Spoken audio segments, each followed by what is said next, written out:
تکافل عربی لفظ ہے جس کا مطلب ہے باہمی نگہداشت۔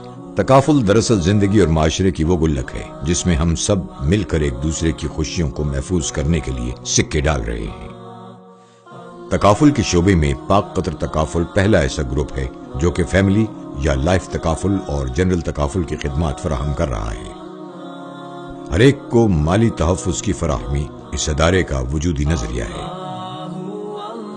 پاک قطر تکافل گروپ کا نصب العین ہے کہ اپنے تمام تر معاملات اور کاروبار میں شریک تمام اصولوں پر سختی سے کاربند رہے۔ اس سلسلے میں ایک اریا بورڈ قائم کیا گیا ہے جو کہ مفتی محمد تقی عثمانی صاحب کی صدارت میں تکافل کے معاملات کی نگرانی کرتا ہے۔ کامیابیوں کا یہ سفر رکا نہیں بلکہ مسلسل جاری ہے۔ پاک قطر تکافل، بھروسے کا دوسرا نام، ہر لمحہ ہر گھڑی آپ کے ساتھ۔ پاک تکافل۔